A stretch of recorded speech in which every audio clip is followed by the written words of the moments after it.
প্রার্থনা আমরা সকলেই করি, যাচনা আমাদের প্রত্যেকের রয়েছে, ইচ্ছে রয়েছে, আকাঙ্ক্ষা রয়েছে, চাহিদা রয়েছে, প্রত্যেকের ক্রিয়া রয়েছে, নিজস্ব ব্যক্তিগত জীবনে রয়েছে।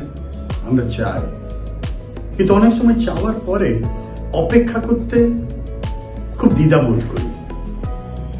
মনে হয় যেন পাচ্ছি না, এই কালকে যদি পেয়ে যেতাম, আজকে যদি পেয়ে যেতাম, 1 মাসের মধ্যে আমাকে পেতেই হবে।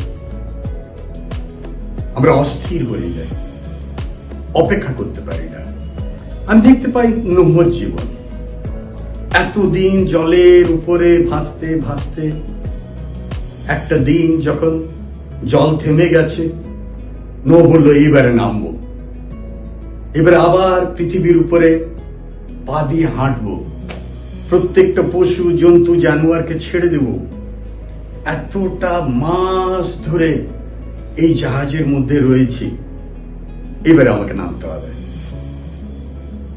ছটফট করছিল নামার জন্য, কিন্তু না, ঈশ্বর আরো 2 মাস তাকে সেই জাহাজের মধ্যে রেখে দিল। জানেন, যখন অপেক্ষা আপনি করেন না, তখন ঈশ্বর সেই অপেক্ষা করাই আপনাকে এই জন্যে যেন আপনি সুরক্ষা পান।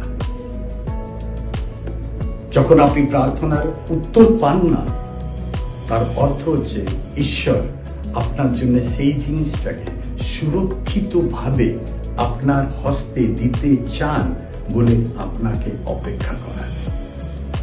নূহকে অপেক্ষা করতে হয়েছিল 2 মাস, এই জন্যই যে তখনও কাদা ছিল, তখনও জল ছিল, তাই তার সুরক্ষার জন্য ঈশ্বর তাকে 2 মাস আবার সেই জাহাজের মধ্যে রেখে দিয়েছিল। হয়তো আজকের দিনে আপনি কোনো জিনিসের অপেক্ষা করছেন, হয়তো 15 দিন হয়ে গেছে, হয়তো 1 মাস হয়ে গেছে, হয়তো আমি জানি না কতদিন। আব্রাহামকে অনেকদিন অপেক্ষা করতে হয়েছে। ঈশ্বর বধির নন, ঈশ্বর শুনতে পান। ঈশ্বর আপনার প্রার্থনা শুনেছেন। আপনি ছটফট করছেন যে এখনই চাই, কিন্তু ঈশ্বর আপনাকে সুরক্ষিতভাবে আপনার যাচিত বিষয় সহ দিতে চান। ঈশ্বর আপনাকে ভালোবাসেন এবং প্রত্যেকটা পিতা নিজের সন্তানকে ভালোবাসেন। ঈশ্বর আপনাকে দিতে চান, কিন্তু সেই সময় দিতে চান না যখন আপনি অসুরক্ষিত।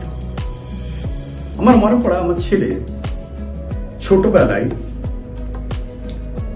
যখনই আমি ইলেকট্রিক আয়রন নিয়ে যখন কাপড় আয়রন করতাম, প্রেস করতাম, ও কাছে চলে আসতো। আমি সঙ্গে সঙ্গে এই আয়রনটা সরিয়ে দিতাম। ও দাঁড়িয়ে থাকতো, কাঁদতো, আমাকে দাও, আমাকে দাও।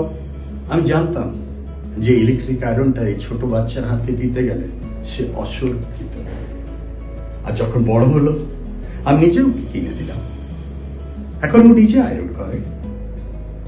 মনে রাখবেন, যখন আপনি অপেক্ষা করেন, ঈশ্বর তখন আপনাকে সুরক্ষা দেয়।